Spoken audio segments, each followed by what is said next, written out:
गावाकडे निखाऱ्यावर बोंबील भाजून करतात, पण इथे शहरात मी कसे बोंबील भाजून गॅसवर बोंबील भाजून कशी लाल खरड्यातली मस्त झणझणीत अशी बोंबलाची चटणी, तीही लोखंडी तव्यावर, किती छान! तुम्ही मला गॅरंटी देऊन सांगते, तुम्हाला तुम्ही एक तरी भाकरी एक्स्ट्राच खाणार.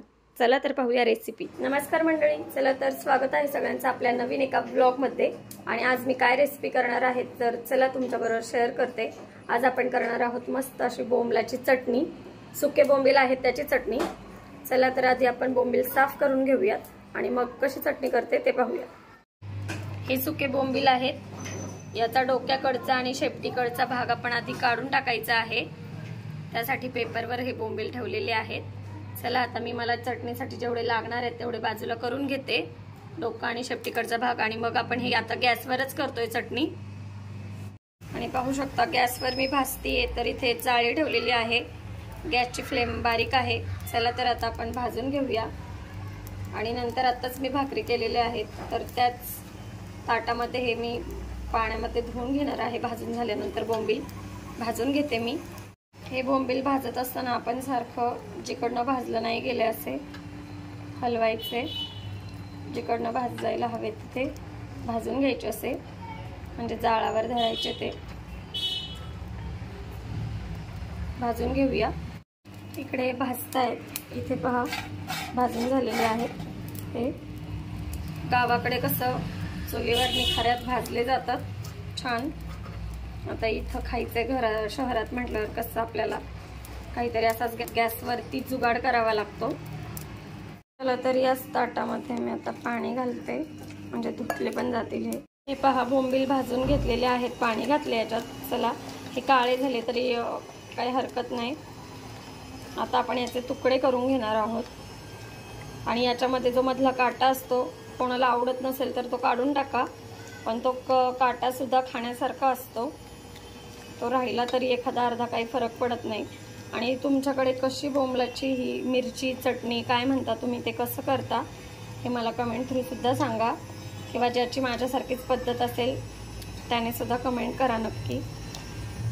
आणि याला लाल मिरची असेल तर खूपच छान, लाल हिरवी.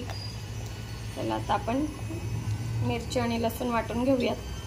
हे पहा पाण्यात घातल्यामुळे हे धुतले पण गेले आणि पिठाचंच पाणी होतं, त्यामुळे वासही जातो त्यातल्या त्यात. आणि पहा तुम्हाला हे भाजताना जसं काळपट दिसत होतं तसं आता पहा नॉर्मल झालेत.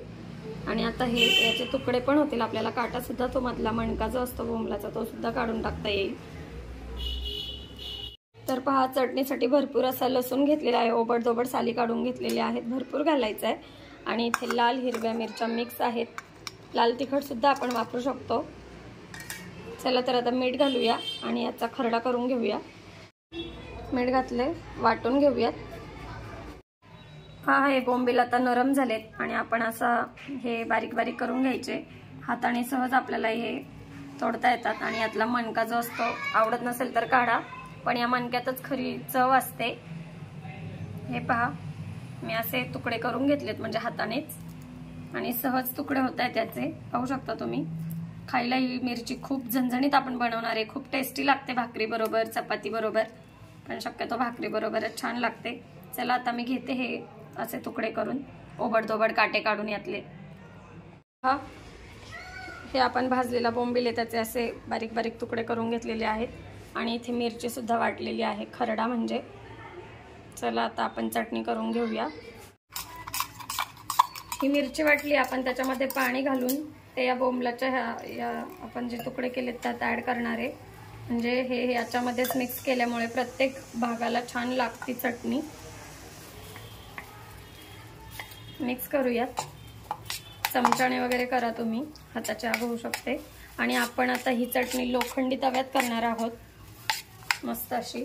पहा तवा इथे आपला गरम होतोय, तोपर्यंत मी इथे चटणी लावून घेतली. पाहू शकता मीठ आपण ऑलरेडी घातलंय याच्यात.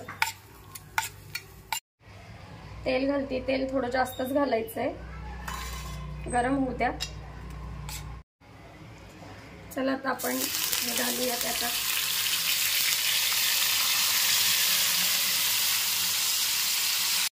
गॅस बारीक करते आणि आता आपण छान लोखंडी तव्यामध्ये शिजवून घेऊया.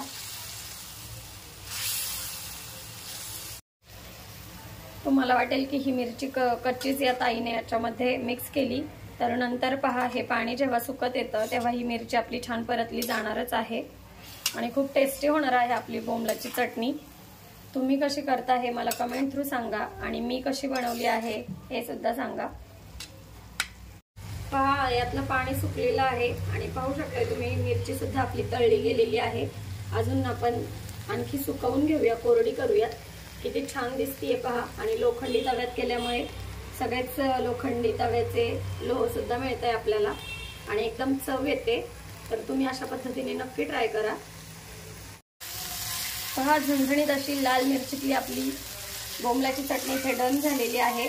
आणि एक टीप आहे की लोखंडी तव्यामध्ये कोणतीही वस्तू केल्यानंतर ती झाल्यानंतर आपण तो पदार्थ एका वेगळ्या भांड्यात काढून घ्यायचा आहे। तर मस्त अशी आपली इथे बोंबलाची चटणी खाण्यासाठी रेडी आहे आणि मी तुम्हाला 100% खात्री देऊन सांगते, तुम्ही अर्धी भाकरी का होईना जास्तच जेवणार, पण कमी नाही। तर कशी झाली हे मला कमेंट थ्रू सांगायला विसरू नका। भेटूया नवीन रेसिपी सोबत, तोपर्यंत मस्त खा, स्वस्त रहा आणि माझे व्हिडिओ पाहत जा। Bye bye.